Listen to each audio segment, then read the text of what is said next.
je n'ai pas été surpris parce que, en réalité, Wagner n'ont jamais été les vrais combattants, surtout en Afrique. En Afrique, ils avaient deux emplois. Le premier emploi, ils servaient de garde du corps aux dictateurs africains.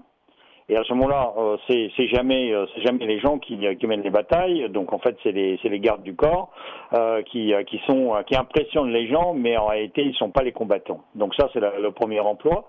Et le deuxième emploi, les instructeurs Wagner enseignaient comment mener les batailles, mais sans jamais se battre eux-mêmes. Et donc, en fait, ils étaient ce qu'on appelle les profs, les instructeurs.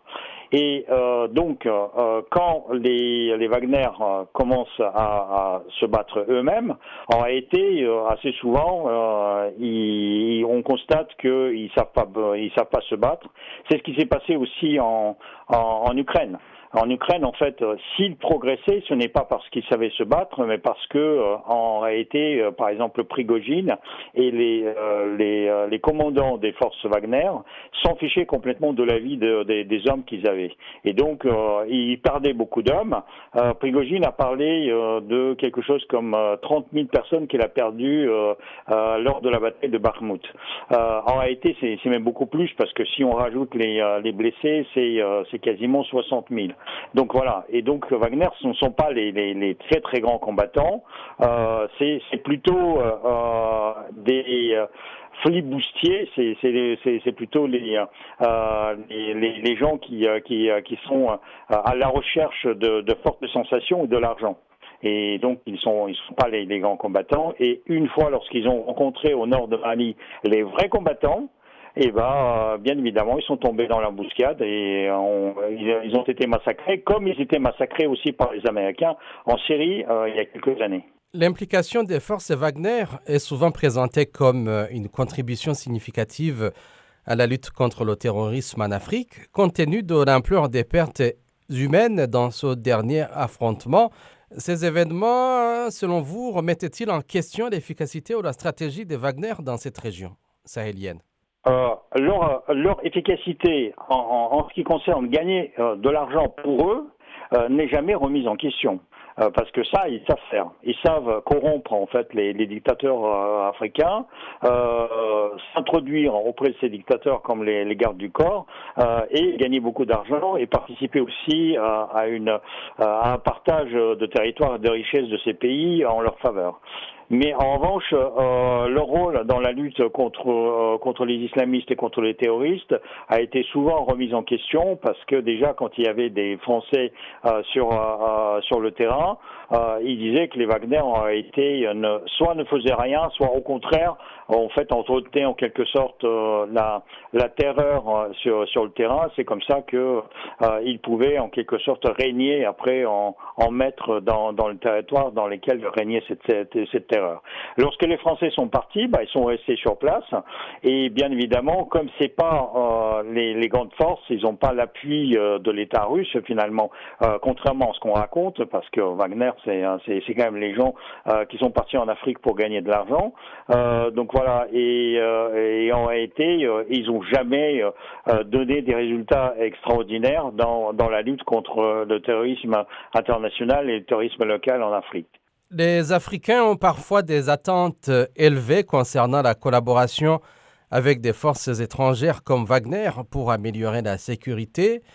En tant qu'analyste, comment percevez-vous l'impact de ces récentes pertes sur l'espoir des populations africaines dans cette coopération? Le problème en Afrique, c'est que la population africaine est très naïve. Et donc, il croit souvent, il tombe souvent en fait dans les travers de compréhension, parce que vous savez, il y a des mythes qui circulent en Afrique, et le mythe le plus populaire, c'est que les pays occidentaux étaient les grands pays colonialistes, ce que ces pays étaient, et que ils pillaient les pays africains, et ils ne faisaient absolument rien pour le développement de ces pays, ce qui était faux. faux. Parce que si vous prenez actuellement, par exemple, la Russie ou quelques autres pays, la Chine, par exemple, investit en Afrique plus de 300 milliards de dollars par an. L'Union européenne, plus de 400 milliards. La Russie, 18 milliards. Ça veut dire que la Russie investit absolument rien en Afrique. Et sur les 18 milliards de commerce extérieur avec l'Afrique, les 14 milliards sont les exportations russes en Afrique, la plupart du temps des armes, et ils n'achètent des produits africains que pour la somme très modique de 4 milliards. Ça veut dire, en gros, ils ne font absolument pas vivre l'Afrique, ils ne font aucun investissement en Afrique, ils investissent uniquement dans les dictateurs et ils fournissent les armes et donc indirectement ils favorisent en fait les batailles et les guerres locales entre les États et entre les groupes d'influence. Donc Wagner, de ce point de vue-là, n'apportait absolument rien au développement africain. Mais et si vous prenez par exemple la France, c'est l'inverse, parce que la France, le commerce extérieur avec de la France avec l'Afrique, c'est 66 milliards, dans lesquels 46 milliards, c'est les achats français des produits africains, et seulement le reste, ça veut dire 26 milliards, ce sont les ventes françaises aux pays africains. Et donc la France, par exemple, là où elle est, en réalité, elle fait développer, elle participe au développement des pays dans lesquels elle participe, dans lesquels elle investit, et ainsi d'autres pays. La Russie n'investit absolument pas. Mais les Africains sont un peu naïfs parce que ils croient que parce que les pays occidentaux vont partir et donc ils vont rester maîtres des matières premières des terres qu'ils ont. En réalité, il y a les prédateurs qui arrivent. Parmi les prédateurs, on peut aussi nommer la Chine, parce que la Chine, en fait, a une particularité, c'est que quand il fait des investissements en Afrique, ce sont des investissements pour faire travailler ses propres travailleurs. Ça veut dire qu'elle amène sa propre main-d'œuvre de la Chine, elle fait travailler sa propre main-d'œuvre, et tout ce qui est produit en Afrique avec l'argent chinois est après exporté vers la Chine. Ça veut dire que la Chine aussi est en train de piller en fait les biens de l'Afrique. Et en fait, ces pauvres Africains croient que les Russes vont reprendre la place qui était jouée par l'Union soviétique, qui vont envoyer les médecins, les docteurs, les ingénieurs, les géologues et d'autres personnes qui ont participé au développement des pays africains dans les pays 50, 60, 70.